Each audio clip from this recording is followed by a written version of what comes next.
टिप्पणी करने का तात्पर्य यह नहीं है कि वो उनको गाली दी। कि व्रत रखने से बेहतर है कि हम संविधान को पढ़े, अपने अधिकारों को पढ़े। हाँ, मुझे नहीं लगता है कि उनको जो निकाला गया है वो एक सही डिसीजन है। तो इस नारे के कारण जो है कई लोग हमको धमकी दिए। हमारा देश मनुस्मृति से नहीं चलता है, हमारा देश संविधान से चलता है। दोस्तों नमस्कार, और आप देख रहे हैं न्यूज़ बकेट और आप लोगों के साथ मैं कुलदीप। महात्मा गांधी काशी विद्यापीठ सुर्खियों में बना हुआ था। एक फेसबुक पे पोस्ट होता है मिथिलेश गौतम के द्वारा। आनन फानन में कुलपति उन्हें निकाल देते हैं बिना कुछ सूचना दिए। आपको बता दें कि अखिल भारतीय विद्यार्थी परिषद छात्र संघ द्वारा वहाँ पे उग्र होकर कुलपति के ऊपर दबाव बनाया जाता है और शाम 5 बजते बजते गेस्ट प्रोफेसर मिथिलेश गौतम को निकाल दिया जाता है। और तमाम ये छात्र हैं, और सबसे बड़ी बात है कि उन्होंने दुर्गा को लेकर टिप्पणी किए थे। तमाम यहाँ पे छात्र हैं, इनसे हम जानने की पूरी कोशिश करेंगे। कि मेरा सिर्फ इन लोगों से एक ही सवाल है कि महात्मा गांधी काशी विद्यापीठ के कुलपति ने जो किए, क्या वाकई सही किए? जो वहाँ के आला अधिकारी हैं वो कितना सही किए? लगातार नेशनल मीडिया भी उन्हें हायर की और तमाम तरह समाचार पत्र के माध्यम से हर लोग जाने मिथिलेश गौतम को। ये बताइए कि आप लोग महात्मा गांधी काशी विद्यापीठ के बारे में तो जानते ही होंगे। एक गेस्ट प्रोफेसर थे मिथिलेश गौतम, उन्हें अब निकाल दिया गया है और उन्हें सीधे तौर पे ये भी कह दिया गया है कि आपको कैंपस में आना नहीं है। आपको लगता है कि इस समय 2022 चल रहा है और ये अंबेडकर और गांधी का और पंडित जवाहरलाल नेहरू और इत्यादि लोगों का ये देश है, इस समय सही चल रहा है? मेरे अनुसार ये बिल्कुल गलत बात है। सभी को लोकतंत्र में बोलने का अधिकार है, अपने बात को रखने की अधिकार है, और यहाँ पे उनके बातों को दबाया जा रहा है। उन्होंने सिर्फ इतना कहा कि महिलाओं को 9 दिन का जो व्रत होता है नवरात्रि, वह करने से अच्छा है कि वह भारतीय संविधान को पढ़ ले 9 दिन, हिंदू कोड बिल को पढ़ ले, ताकि वो अपने आप को हक और अधिकार के लिए लड़ सके, अपनी सुरक्षा के लिए आवाज़ बुलंद कर सके। इस बात को कहने के बाद वहाँ पर काशी विद्यापीठ से उन्हें बर्खास्त कर दिया गया, और वहाँ जो छात्र संघ ABVP उन्होंने पूरे तरह से उनका विरोध किया और प्रदर्शन किया उनके खिलाफ, और उन्हें हटा दिया गया। यह दिखाती है कि वहाँ का जो छात्र संघ है, जो पूर्ण रूप से सरकार के द्वारा चलाई जाती है और अपने बातों को सरकार की तरफ से रखती है, और जो भी सरकार के खिलाफ में अपने बातों को रखने की कोशिश करता है उन्हें दबाया जाता है और हटाया जाता है। ये काशी विद्यापीठ की बात नहीं है, विभिन्न विश्वविद्यालयों में देखा जा सकता है कि जो भी सरकार के खिलाफ बोलने का कोशिश करता है या फिर मनुवादी विचारधारा, ब्राह्मणवादी विचारधारा के खिलाफ कुछ भी बोलता है, उसे दबाया जाता है, उन्हें बर्खास्त कर दिया जाता है। ये मेरे अनुसार ये कहीं से भी सही नहीं है। ये बताइए कि नवरात्र का महीना में अगर किसी देवी देवताओं पे टिप्पणी किया जाए, ये सही है? देखिए, ये तो सही तो नहीं कहा जा सकता, क्योंकि यह अभिव्यक्ति की स्वतंत्रता का मामला है। देखिए, सिस्टम उस हिसाब से चल रही है कि आप कुछ भी अपने चीज़ों को अभिव्यक्त करते हैं। जैसे कि मान लीजिए कि हिंदू कोड बिल क्या है। हिंदू कोड बिल तो सर्वप्रथम जो है कि डॉक्टर बाबा साहब ने लाया था। ये तो स्त्रियों पर पूरी तरह आधारित था कि जो भी मनुवादी व्यवस्था है, जिस तरह से मतलब स्त्रियों को हमेशा कैद कर दिया गया था, उन्हें शिक्षा से वंचित रखा गया था। जब आप स्त्रियों के हक अधिकार की बात करेंगे, उनकी शिक्षा की बात करेंगे, तो ये जो सिस्टम है कि स्त्रियों को छोड़ दीजिए, आप इस तंत्र में जिस समय हम लोग रह रहे हैं, आप अगर कुछ भी अपने हक अधिकार की बात करते हैं तो उन्हें पूरी तरह से दबाया जा रहा है। यहाँ पर देखिए कि अगर एक तरह से देखा जाए कि एक स्टूडेंट भी चूका अगर वह अपने फीस वृद्धि के खिलाफ भी बोलता है तो उससे मतलब तुरंत उन्हें जेल में भरने डायरेक्ट धमकी दी जाती है। तो बताइए, पूरी तरह से डराया धमकाया जा रहा है कि मतलब हम अपने अभिव्यक्ति को व्यक्त न कर पाए।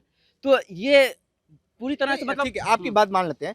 अभिव्यक्ति की आज़ादी ये नहीं है कि किसी को ठेस पहुंचाना, वो भी पीक समय में जब नवरात्र का महीना चल रहा है और सारी माताएं बहनें व्रत रहती हैं, और इस तरीके की हो सकता है कि उससे लोग नाराज़ हों, किसी के दिल पे आहत पहुंचे, तो इस तरह की टिप्पणी आपको लगता है कि सही है? देखिए, सबसे पहली बात है कि मेरा नाम आलोक विद्रोही है। हाँ।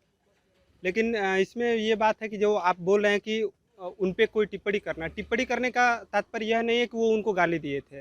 उन्होंने सिर्फ इतना कहा था कि जो महिलाएं हैं, ये जो हमारा समाज है वो पितृसत्तात्मक समाज है। उस हिसाब से जो मनुवादी व्यवस्था है, जो उस चीज़ को हायरार्की बनाना चाहती है कि नहीं, महिलाओं को इस चीज़ में रखा जाए कि हाँ वो व्रत करें और वो इस चीज़ को मतलब वो जान ना पाए। जो हिंदू कोड बिल की जो बात कही गई है इसमें, तो उसमें ये है कि जो महिलाओं की स्वतंत्रता है, जो पुरुषों के समान होनी चाहिए। जो अगर हम यहाँ पे आकर के अभी कुछ समय पहले यहाँ पे बात हो रहा था कि महिलाओं के साथ जो छेड़खानी होती है, जो बलात्कार होता है, उसका मामला, तो इसमें क्या है कि जब महिलाएं समान रहेंगी, पुरुष के साथ वो अगर कंधे से कंधा मिलाकर चलेंगी, तो ये सब जो समस्याएं आ रही हैं वो भी नहीं आएंगी। तो उनमें उन्होंने सिर्फ यही बात कही थी कि उनको संविधान पढ़ना चाहिए, उनको अपना अधिकार जानना चाहिए, और बस यही बात है। ठीक है। तो इसमें कोई गलत नहीं अच्छा, कुलपति को अब क्या करना चाहिए, उन्हें बुलाना चाहिए या नहीं?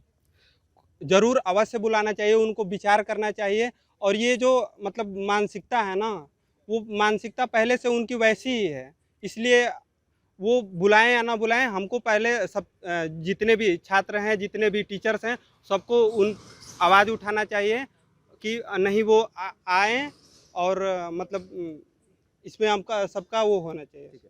तो ये बीचू के छात्र हैं, और ये बताइए कि जो मिथिलेश गौतम के बारे में आप लोग सुने हैं, आपको लगता है कि महात्मा गांधी काशी विद्यापीठ की कुलपति या जो आला अधिकारी हैं उनके साथ सही किए? नहीं, बिल्कुल गलत किए हैं। और मतलब जैसे हम देख सकते हैं, जो ये लोग भी बताए कि एक जो व्यवस्था चलती आ रही है, जो मनुवादी ब्राह्मणवादी व्यवस्था चलती आ रही है, अगर आप उसके खिलाफ कुछ भी सवाल कर रहे हैं, एक उन्होंने रैशनल सवाल किया, एक साइंटिफिक सवाल किया कि व्रत रखने से बेहतर है कि हम संविधान को पढ़े, अपने अधिकारों को पढ़े। तो हो सकता है कि कोई इंसान इस विचार से असहमत हो, कोई सहमत हो सकते हैं, तो उन सबकी आज़ादी है कि वो सहमत हो या असहमत हो, उनकी भी आज़ादी है कि वो बोलने की, वो इस बात को बोले।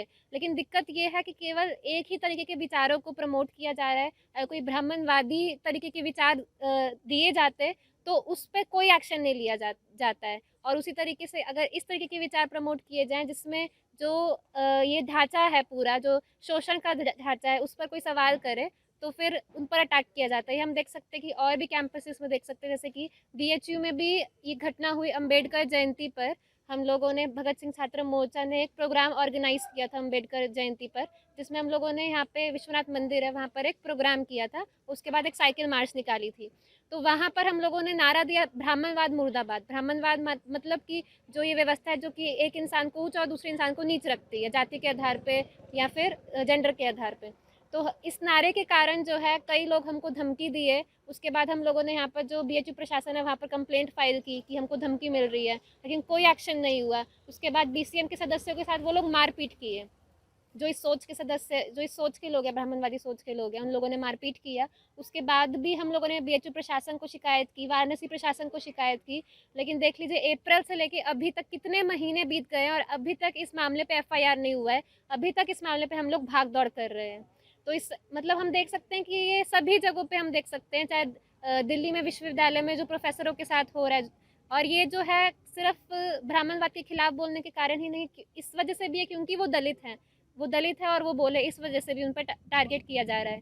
जैसे इलाहाबाद यूनिवर्सिटी में जो प्रोफेसर है विक्रम हरिजन, उन पर जिस तरीके से टारगेट किया गया कि वो भी दलित हैं और वो जब अपनी बात को रखते हैं, तो जैसे अभी जो है उन्होंने स्टूडेंट्स के प्रोटेस्ट को सपोर्ट किया, जो फिया के अगेंस्ट प्रोटेस्ट हो रहा है, तो उनको टारगेट किया जा रहा है, उनको एक्सक्लूड कर दिया जा रहा है।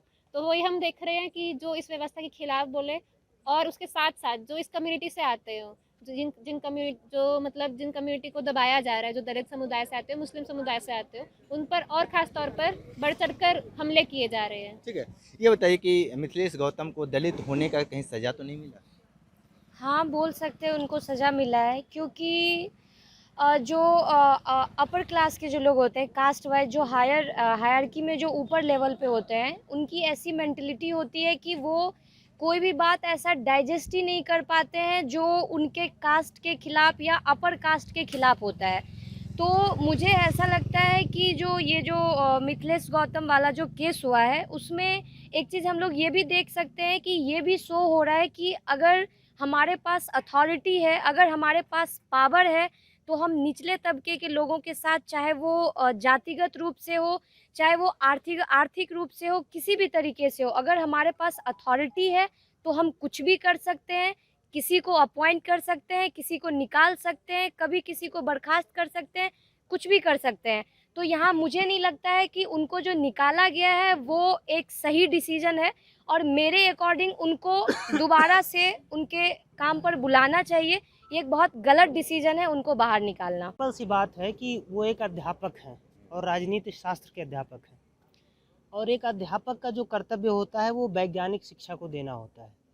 और जो संविधान है, हमारा देश मनुस्मृति से नहीं चलता है, हमारा देश संविधान से चलता है। उन्होंने इसको इस बात से ऐसे नहीं लेना चाहिए कि वो हिंदू धर्म के विरोध बोले। वो संविधान की बात की, वो राजनीति शास्त्र के प्रोफेसर हैं, वो विज्ञान की बात की। तो उन्होंने तो अपने कर्तव्य को निभाया, कोई उसमें गलत काम नहीं किया। और जो ये विरोध है, ये अंबेडकर ने किया है, पेरियार ने किया है, प्रगतिशील लोगों ने किया है, लगातार ये विरोध रहा है। अगर दो विचारों में अंतर विरोध है तो उस पर बहस होनी चाहिए, एक दूसरे की आलोचना होनी चाहिए।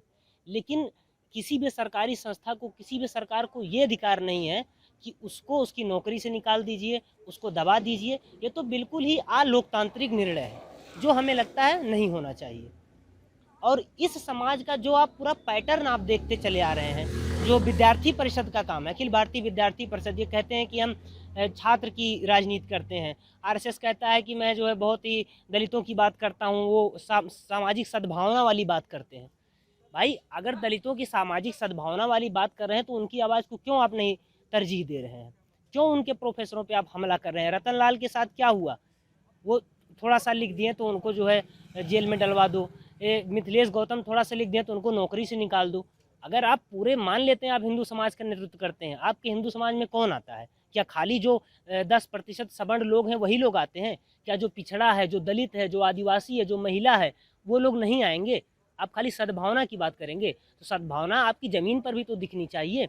अगर आप सबका प्रतिनिधित्व करते हैं तो हमें लगता है सबका सम्मान करना चाहिए। और इसका जो एजेंडा है विद्यार्थी परिषद, आरएसएस और भाजपा का, इसका एजेंडा यही है कि लोगों को लड़ाओ, दलित पर हमला करो, मुस्लिम पर हमला करो, और जो दबे कुचले लोग हैं उन पर हमला करो, उनको बांटो और फिर राज करो। एक फेक राष्ट्रवाद का कंसेप्ट बना करके कि लोगों के बीच में पाकिस्तान का मुद्दा ले आओ, ये मुद्दा ले आओ, और जो ज़रूरी चीज़ें हैं, लोगों का अधिकार है, जो सम्मान है, उन सारी चीज़ों को गायब कर देना चाहती है।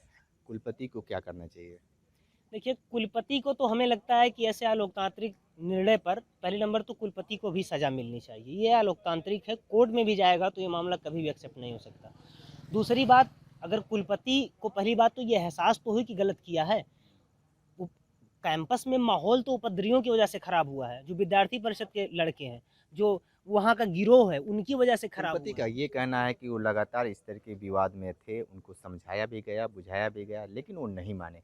इसलिए बिना सूचना दिए उन्हें एक लेटर, एक सूचना जारी होता है और शाम 5 बजे वो पब्लिश हो जाता है। आपको लगता है कि कुलपति महात्मा गांधी काशी विद्यापीठ के फिर उन्हें बैक बुला सकते हैं? नहीं, उनकी मानसिकता तो जैसी लगती है, वो चाहते नहीं है कि बुलाएं, लेकिन सामाजिक दबाव भी कुछ होता है और राजनीतिक दबाव भी कुछ होता है, क्योंकि समाज में वो बहुत बड़ा तबका है जो उनके साथ खड़ा है। तमाम प्रगतिशील और दलित चिंतक, बहुजन चिंतक उनके साथ खड़े हैं आज। तो उनकी मंशा के हिसाब से हमें नहीं लगता वो बुलाना चाहते हैं या सरकार उनको रखना चाहती है, लेकिन लोगों का दबाव रहेगा और चीज़ें प्रतिरोध होंगी तो उनको बुलाना पड़ेगा। वो करना नहीं चाहते लेकिन करना पड़ेगा उनको। तो आप देखें कि मिथिलेश गौतम के बारे में ये लोग सारे लोग बताए, और सीधे तौर पे ये लोग ये भी कह रहे हैं कि कुलपति को उन्हें बुलाना होगा, क्योंकि उन्होंने जो बोले थे, इनको लगता है, इन छात्रों को लगता है कि वो सही नहीं बोले हैं। और महिला कोड यानी संविधान की अगर बात कही जाती है तो कहीं गलत नहीं है। लगातार ये ग्राउंड जीरो से रिपोर्ट हम दे रहे थे। हमारे साथ बने रहे न्यूज़ बकेट के साथ, हमें दीजिए इजाजत। पेश है न्यूज़ बकेट हिंदी मासिक पत्रिका। पढ़ें इस महीने की पूरी खबर विस्तार से हमारे न्यूज़ बकेट की मैगजीन में। हमारी ई मैगजीन को मुफ्त में पढ़ने के लिए अभी लॉगिन करें www.newsbucket.in पर। इसके अलावा रोज की ताज़ा खबरों के लिए हमारे YouTube चैनल को तुरंत सब्सक्राइब करें।